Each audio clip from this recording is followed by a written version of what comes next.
Senhor presidente, posso começar? Então repõe meu tempinho aí. Mas eu não vou chegar até o final, não. Acho eu, não sei. Vamos lá. Senhor presidente, eu ouvi atentamente a todos que falaram. Na minha atividade parlamentar, e são muitos anos, são muitos mandatos, eu aprendi a lidar com as desigualdades de opinião. E isso é o normal, natural. Como na sociedade, pessoas que pensam diferente, mas que convivem de forma ordeira. E é nisso que eu acredito, senhor presidente. Mas tem algumas coisas que eu ouvi que eu preciso citar. Sem citar pessoas, mas para que a gente possa entender o que a gente está votando. Não é preciso mudar a Constituição. Eu ouvi vários deputados dizendo, até com uma expressão gambiarra. Meu trabalho não é gambiarra, presidente. Eu trabalho muito duro para que o trabalho de um parlamentar seja chamado de gambiarra. Não tem gambiarra aqui. Né? E não é preciso mudar a Constituição. Tanto não é preciso que agora, o que a gente está votando, senhor presidente, é um projeto que diz que modifica um artigo do Código Civil, o artigo 1521 do Código Civil. Foi aprovado no relatório do deputado Pastor Eurico, foi um projeto que não modifica a Constituição, não. Ele modifica o Código Civil. Para dizer o quê? No parágrafo único. Nos termos constitucionais, que eu não entendo para que se escreve num texto, mas enfim, só pode ser nos termos constitucionais, senão o projeto seria inconstitucional. Nenhuma relação entre pessoas do mesmo sexo pode equiparar-se ao casamento ou entidade familiar. Isso aqui não existe, é uma proibição para o casamento. Aí eu vi um outro deputado dizendo o seguinte: não se pode citar apenas um texto da Bíblia, mas a sua integralidade. E foi exatamente isso, presidente, que disse o ministro Aires Brito. Não se pode citar apenas um texto da Constituição, mas ela como um todo. A emenda constitucional é ampla. E é essa emenda constitucional, meu pastor querido, pastor Eurico, que diz que todos somos iguais. Quando se construiu em 88, eu era assessora da Assembleia Nacional Constituinte, funcionária dessa casa. A construção era acabar com o preconceito que existia à época. Por isso eu trouxe um voto em separado falando de preconceito, que naquela época era vivenciado pelas mulheres. Também não é verdade que os deputados a essa casa não lutaram. Eu vou aqui dar alguns exemplos. Estava aqui conversando com o Tony, tentando me lembrar, quando foi meu primeiro projeto do tema, e mandei pegar uma lista. Meu primeiro projeto, presidente, sobre o tema, que dispunha sobre o crime de rejeição de doadores de sangue resultante de preconceito por orientação sexual, é de 2003. 20 anos atrás. 20 anos atrás, presidente. Ainda em 2003, a gente tentou instituir, deputada... Samia não está aqui, deixa eu ver aqui. Érica. O Dia Nacional do Orgulho Gay e da Consciência Homossexual. Em 2006, nós tentamos um projeto de lei que alterava a redação do artigo 235 do Código Penal Militar, excluindo o nome jurídico do termo pederastia e do texto a expressão homossexual ou não, e acrescentando parágrafo para excepcionalizar a incidência. Em 2016, dispositivo que acrescentava a Lei 6.015 para dispor sobre a substituição de prenome e alteração de sexo no registro civil de nascimento de transexuais e travestis. Em 2016, sobre a indicação de sexo em documento de identidade. Em 2016, alterando a Lei 7.716 a fim de estabelecer outras formas de discriminação ou preconceito e dar outras providências, modificando essas formas de preconceito. Em 2016, acrescentando o parágrafo 4º, artigo 54 da Lei 6.015, que dispõe sobre os registros públicos e dá outras providências a fim de disciplinar o registro civil do recém-nascido sob o estado do intersexo.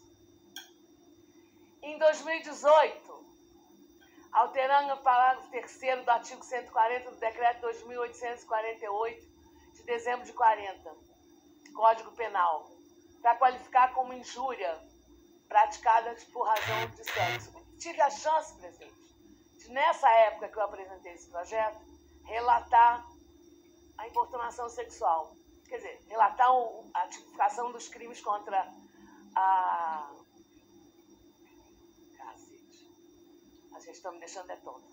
Relatar o capítulo do Código Penal e quando eu relatei o capítulo que falava de estupros, vários estupros, a gente incluiu o estupro de ódio, que é exatamente contra homossexuais, e a importunação sexual contra homens, mulheres ou homossexuais. O PL 3.547, presidente, que acrescenta dispositivo ao Código Civil, que dispõe sobre os registros públicos e dá outras providências, a fim de facilitar a conversão da união estável em casamento. Exatamente esse projeto que Vossa Excelência, infelizmente, até agora, rejeitou. E o projeto 6.149, que altera também o Código Civil, senhor presidente, para dispor sobre outros temas do registro público. Então, não é verdade, e como eu, outros deputados, eu só posso falar de mim, não é verdade que os deputados a essa casa não apresentaram projetos sobre a temática. Aliás, eu acho que eu fui a campeã de projetos.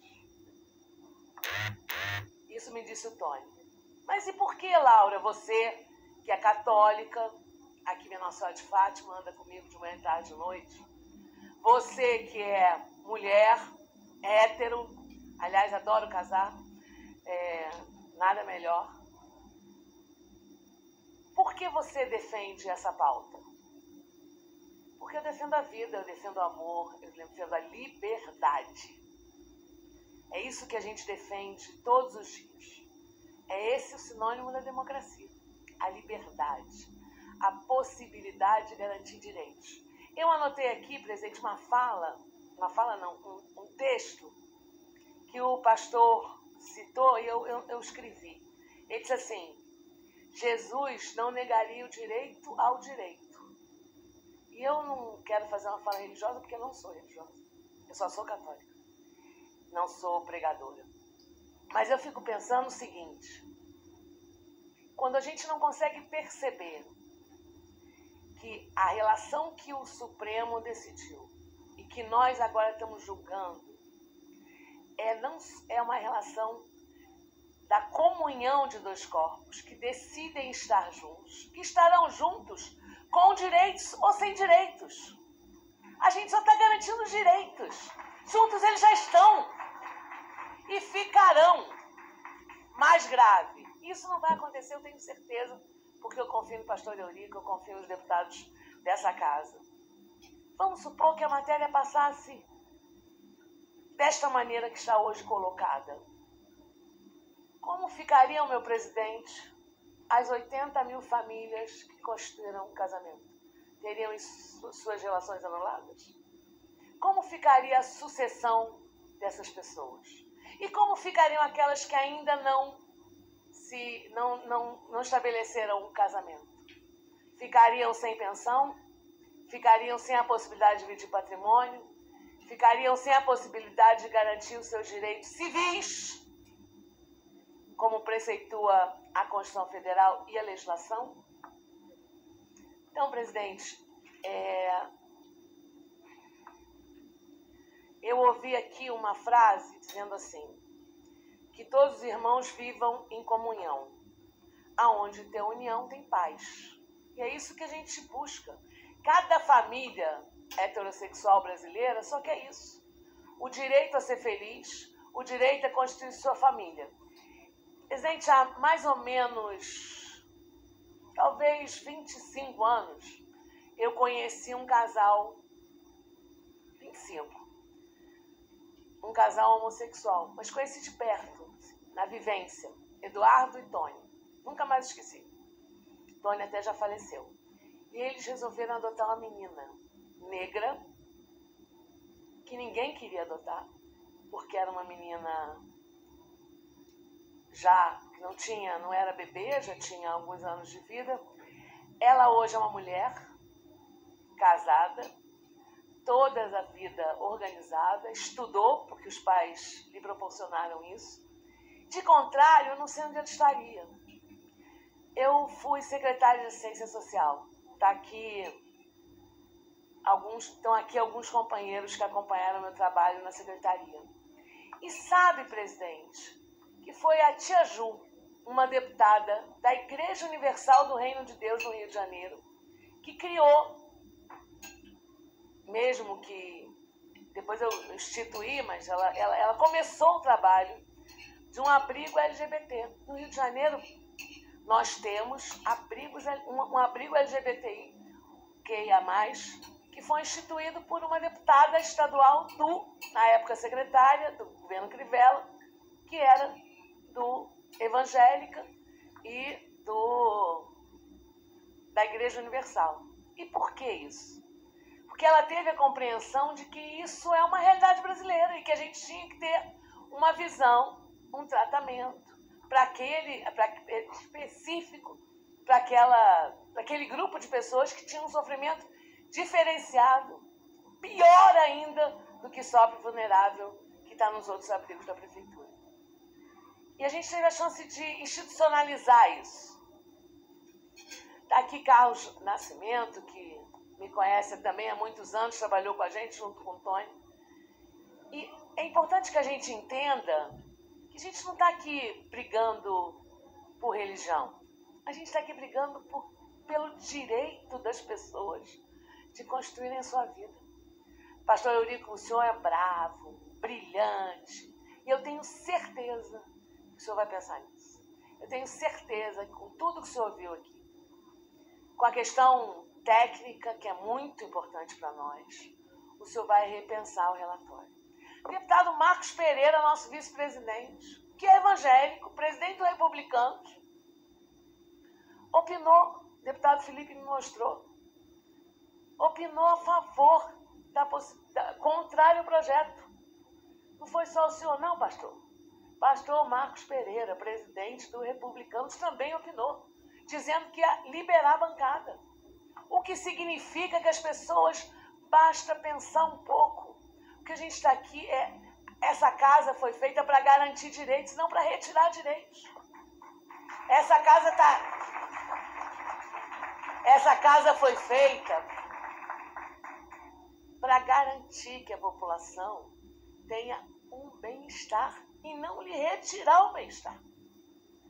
Essa casa a democracia construiu com as nossas divergências, mas não para a gente opor a essas famílias a chance de uma Constituição saudável. Para Vossa Excelência ter uma noção, eu vou ler para Vossa Excelência o projeto que eu tinha apresentado inicialmente. No artigo 1726, se os interessados comprovarem a união estável, o oficial providenciará sua conversão em casamento civil, dispensando qualquer ritual ou cerimônia. Tem nada mais simples. Não era nem sobre o tema, mas também servia para o tema. Era apenas para desburocratizar o casamento. Mas o senhor foi contra. Ao casal que comprovar, ao casal, não me interessa se são 2 homens, 2 mulheres, um homem e uma mulher, um meio homem e uma mulher, não me interessa, é o casal que me interessa. É esse casal que constitui a sua família, que constrói essa família, com seus filhos adotivos ou não, com eventualmente uma mulher que teve um filho e que depois se descobriu homossexual. Então ela vai perder o filho por isso, ela vai perder a família dela por isso. São famílias diferentes, a gente tem que aprender e o mundo inteiro aprendeu. Não pode ser que no Brasil a gente esteja retrocedendo, meu presidente, meu relator querido. O mundo inteiro entendeu que a família é construída a partir do seu amor, da sua vontade, do que você quer para você e para sua família. Ao casal comprovar viver em união estável, não será exigida a fixação de proclamas ou publicações de imprensa quanto à conversão em casamento civil. E, apresentados os documentos exigidos e comprovada a união estável, o oficial competente expedirá a certidão de conversão em casamento civil. Vossa Excelência vai me dar meu tempo de liderança ou vai querer cortar meu raciocínio para chamar daqui a pouco? Pode seguir aí. Tá bom, então vamos embora, vamos continuar. 9 minutos. Então, Então, meu relator querido, quero pedir a Vossa Excelência que pense nas 80 mil famílias. Que pense que ninguém aqui pode falar, eu quase desmaiei porque eu sou autora do projeto, aliás, projeto não, da lei, que acabou com o casamento infantil. Não existem crianças no Brasil de sexo nenhum que possam se casar com menos de 16 anos e com menos de 18 só se autorizado pelos pais. Está na lei de autoria da deputada Laura Carneiro. Então não há que se falar em casamento de criança. Eu acho que a gente tem que parar um pouco nessa casa. E eu entendo, eu digo às vezes que eu nem sei se eu sou política, porque eu não consigo fazer a retórica. Eu trabalho com números, fatos, textos, é o que eu sei fazer. Diferente eu não sei. Então eu fico muito preocupada que a gente eventualmente, eu acho que isso não vai acontecer, a gente saia daqui com um texto muito ruim e que a gente tenha que criar outras condições para que esse texto seja rejeitado nessa casa. Esse não é o objetivo. O projeto é absolutamente inconstitucional. A interpretação, a exemplo da interpretação da Bíblia, do ministro Aires Brito, é pela amplitude do texto constitucional e, portanto, não há nenhuma incongruência na decisão do Supremo Tribunal Federal. Eu até concordo, presidente, que o Supremo, por exemplo, na questão do aborto, está indo além. Essa casa não conseguiu decidir a matéria. Na questão das drogas, da mesma maneira. Nós decidimos, esta casa, eu era deputada, decidimos não afixar os valores, as quantidades das drogas em função de uma decisão da casa. O Supremo estaria trocando uma decisão do Poder Legislativo, que é diferente disso. Aqui houve uma interpretação, a exemplo da interpretação da lei, pelo ministro Aires Brito. Mas eu queria, presidente, agora usando meu tempo de liderança, ler dois documentos que eu acho que são muito importantes. Um documento, não vou ler inteiro, vou cortar a primeira parte, mas um documento da Associação de Juízes do Trabalho e um documento do Ministério Público Federal. Eu acho muito importante que nós todos, né, especialmente meu querido relator pastor Eurico, possa se inteirar do que pensam tanto os juízes quanto o Ministério Público. Só um segundinho aqui que eu vou ler para provar que eu sou boa de leitura. Vou conseguir ler no celular. Mas vamos lá. Só vou ler os argumentos, não vou ler o começo, não. Eu vou começar pelo da Natra, muito rapidamente. Seu relatório, o deputado relator, manifestou-se contrariamente à decisão do Supremo Tribunal Federal em ação direta de inconstitucionalidade, pela qual equiparou as relações entre pessoas do mesmo sexo, as uniões estáveis entre homens e mulheres, reconhecendo assim a união homoafetiva como um ciclo familiar. Reputou, eu quero que diga o que eles falam, senão é muita coisa e vai perder meu tempo. A Associação de Magistrados do Trabalho tem entendimento contrário à propositura em referência pelos motivos. De início, cumpre salientar que a Constituição de 88 consagrou o princípio da não discriminação ao dispor, em seu artigo 3º, inciso 4, ser um dos objetivos fundamentais da República Federativa do Brasil promover o bem de todos sem preconceitos de raça, origem, sexo, cor, idade, qualquer outras formas de discriminação. Seria uma forma de discriminação aprovar o projeto de número 500, aprovar o relatório ao projeto número 508. Mas como meu tempo vai acabar, eu vou ler esse eu queria ler na íntegra, do Ministério Público, tem outros, mas eu vou ler do Ministério Público em geral, né? A Procuradoria Federal dos Direitos do Cidadão, órgão do Ministério Público brasileiro, comprometido na defesa da ordem democrática, do Estado de Direito e dos direitos de garantias fundamentais, vem a público, porque é uma nota pública, posicionar sobre as votações dos projetos 580, 5.167, dos quais tratam da legalidade da união civil homoafetiva. Aí vem um monte de... não vou ler tudo. Cabe destacar que o Supremo Tribunal Federal equiparou em maio de 2011 a união estável homoafetiva àquela entre homem e mulher, definindo que um casal homossexual também é apto a constituir família. Esse entendimento foi expresso no julgamento da ADI e trouxe avanço significativo na proteção dos direitos civis e das minorias no Brasil. A decisão do Supremo tratou de assegurar a equidade de tratamento entre casais hétero e homoafetivos. Permitiu a cônjuges homossexuais estabelecimento da união civil por meio de contrato reconhecido pelo Estado, garantindo-lhes direitos como a herança, compartilhamento de plano de saúde, direitos previdenciários, entre outros, já reconhecidos aos heterossexuais. É isso que a gente quer garantir, esses direitos civis. Segundo o entendimento consolidado do Supremo, o direito à orientação sexual deriva do princípio da dignidade da pessoa humana, e a expressão da sexualidade, inclusive para fins civis, é assegurado a partir do direito à intimidade e à privacidade, também inscritos na nossa Constituição. Todos esses avanços estão consolidados no Brasil há 12 anos e também vêm servindo de modelo para os outros países.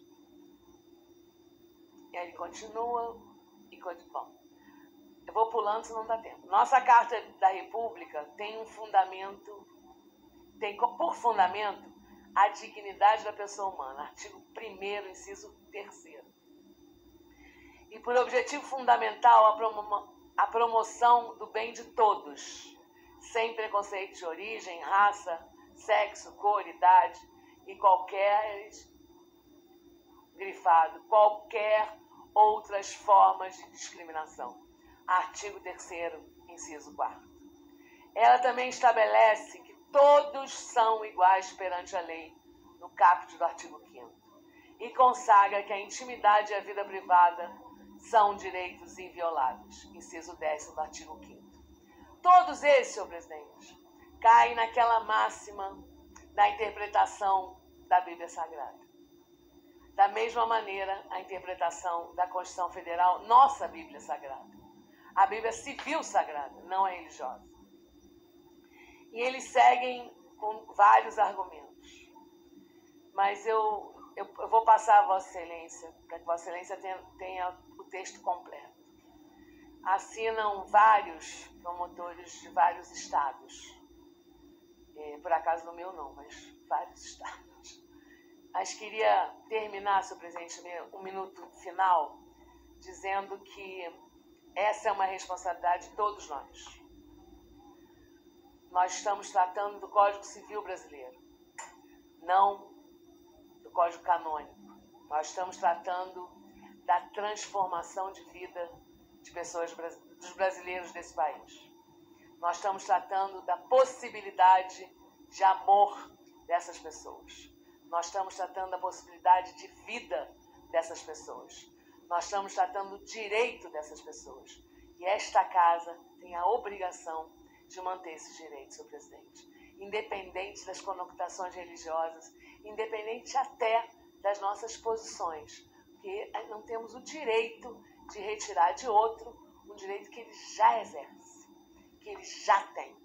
É como tirar de uma criança a possibilidade de sorrir. É tirar de um casal a possibilidade de fazer essa criança sorrir a partir do seu próprio amor. Obrigada.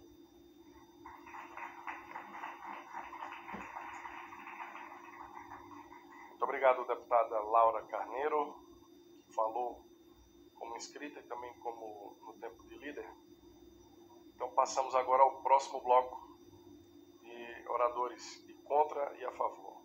Deputada Clarissa Técio vai falar a favor, em seguida a deputada Talíria Petroni, depois para falar a favor novamente a deputada Eli Borges e falando contra a deputada Érica Cocai. Deputada Clarissa Técio, Vossa Excelência tem a palavra pelo tempo de 15 minutos.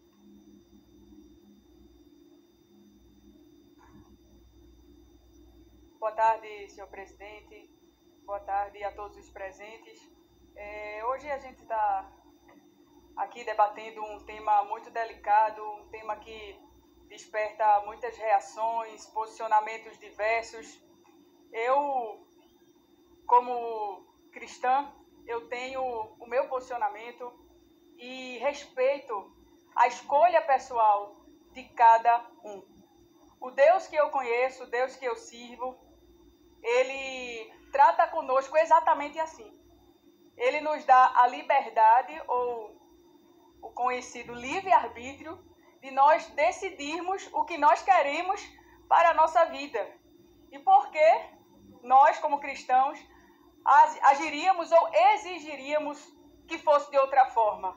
Se Deus dá o livre-arbítrio, eu não posso impor a minha vontade, a minha crença para ninguém. Deus, ele diz assim: eu coloco diante de você 2 caminhos. O caminho do bem, o caminho do mal. O caminho da vida e o caminho da morte.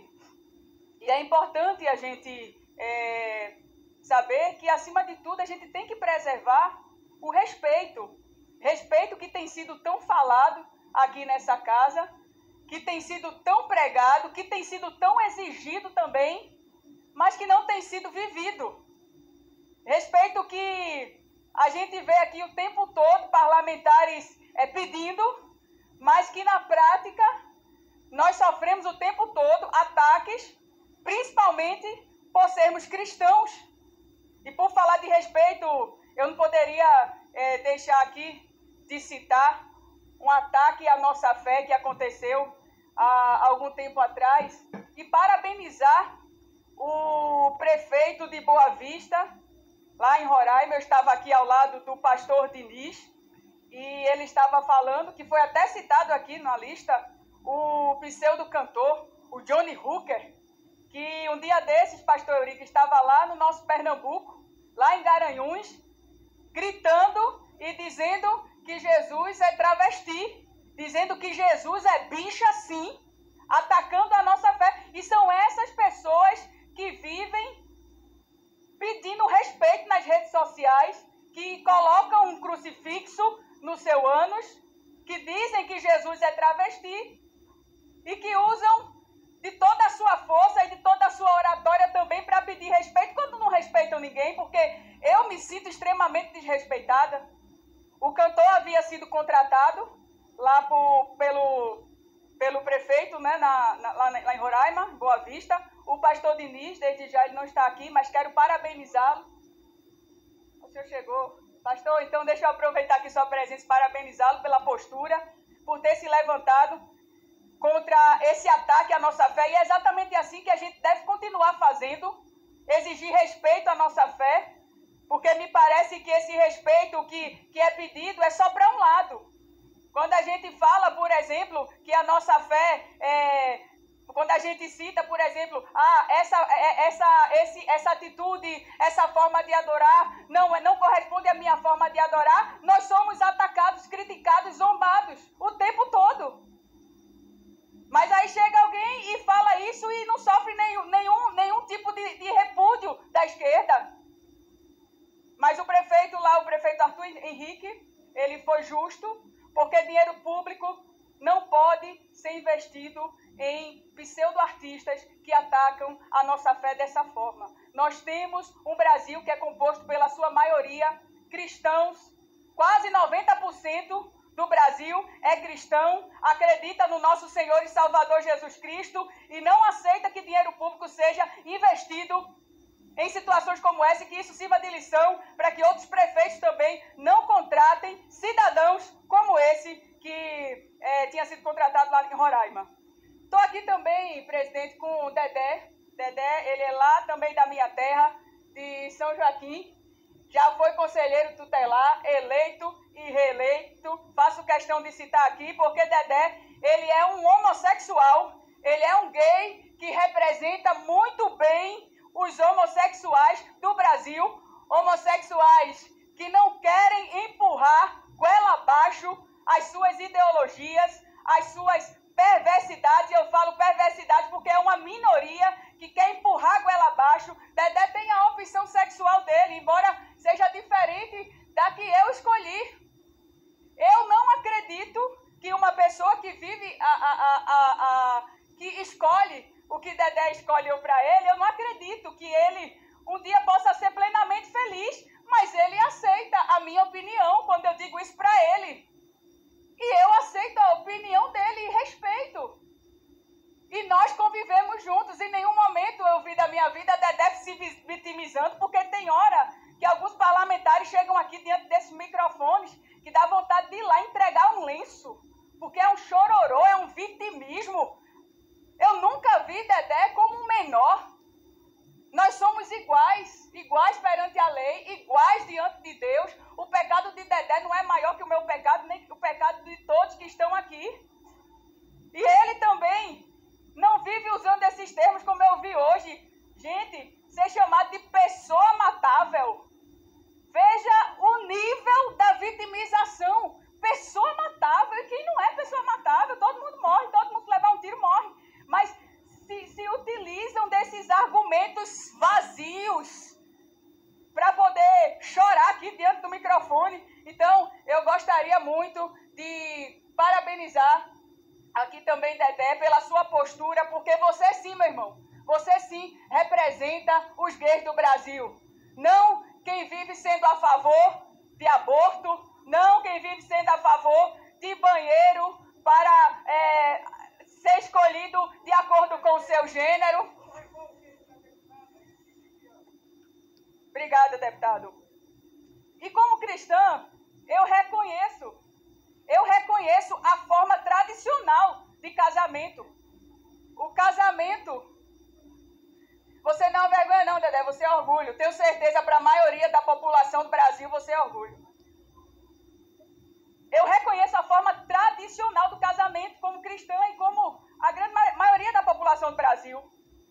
Como cristã, eu me deixo ser guiada pela Bíblia. Agora, presidente, deputado Fernando Rodolfo, a Bíblia é verdadeira. Não a Bíblia, o Evangelho segundo a Xuxa. Aquela Bíblia que ela disse que tem que ser reescrita, que tem que mudar a Bíblia de acordo com a conveniência. E é isso que eu vejo sendo feito o tempo todo aqui por pseudos pastores.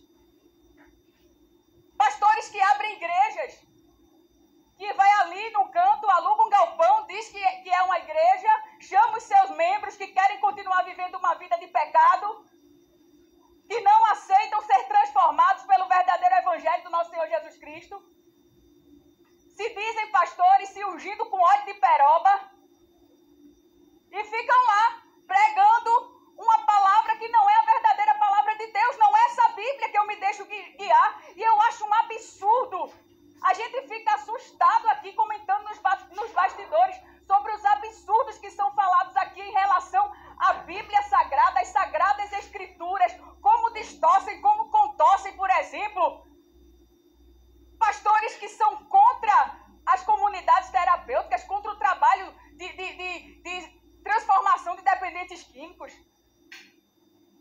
Pessoas que se dizem cristãos que são a favor do aborto, a favor da matança de inocentes, que são a favor, por exemplo, de banheiro de gênero. Ontem eu fui com a minha filha de 7 anos, estava aqui comigo, falar na tribuna sobre a resolução do Ministério dos Direitos Humanos.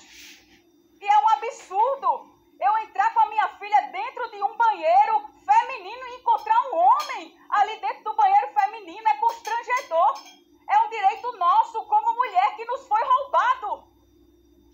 De ter homens dentro do banheiro que deveria ser meu e da minha filha e das mulheres. Minha filha precisa trocar de roupa, deputado. Eu preciso ter um momento íntimo com a minha filha e ter um homem dentro de um banheiro. Nós não podemos nos calar.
para mostrar que são crentes.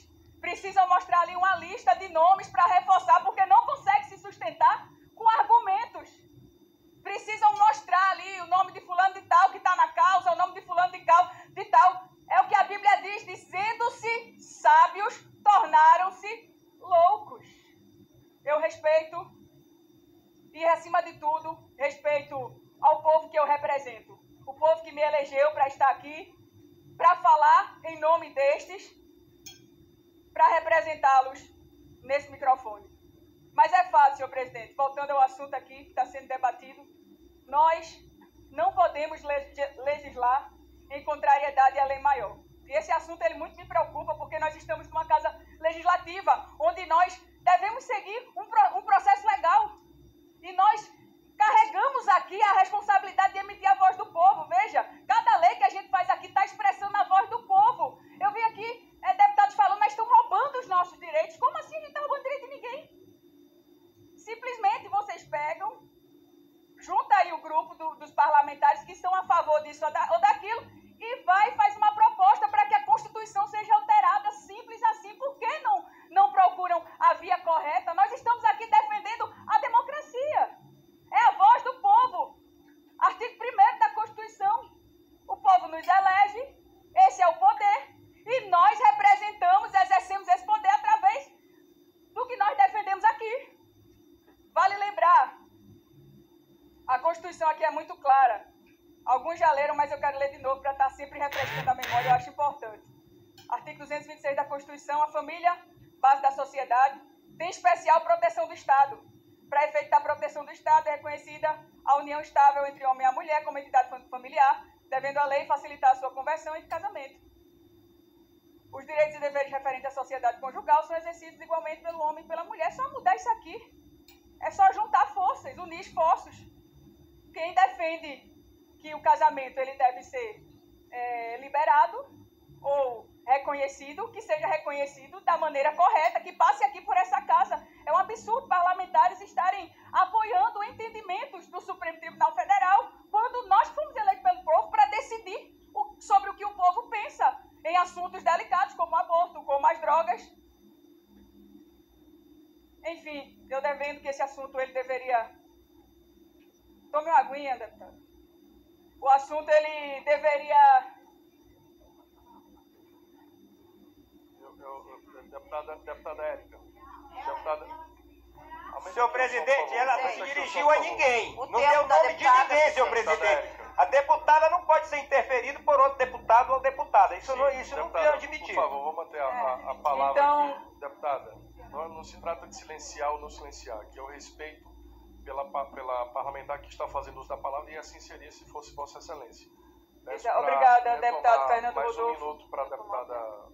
Eu fico muito grata pela sua justiça sempre na condução dessa comissão e dizer, por enquanto, vocês se contentem aí com a gambiarra. Como foi falado aqui, a deputada Priscila Costa, se contentem com a gambiarra, com a decisão ou com o entendimento do STF. E, enquanto isso, trabalhem para que seja proposta uma PEC, enfim. Eu compreendo, presidente, a relevância, a polêmica desse tema, mas eu não posso me posicionar de forma contrária aos princípios que eu carrego comigo. E também eu não posso me posicionar contra a nossa Constituição Federal. E só finalizar aqui, eu não vou nem terminar. Agradeço pelo deputado ter falado aí por mim e pedido mais um minuto, mas eu vou terminar antes. Obrigada, deputado. É isso aí. Isso é que é defender as mulheres. Uma frase de Ageu Magalhães. Há mais atividade cerebral em um feto de 12 semanas do que em um pastor que defende o aborto. Obrigada, presidente. Que Deus abençoe o Brasil.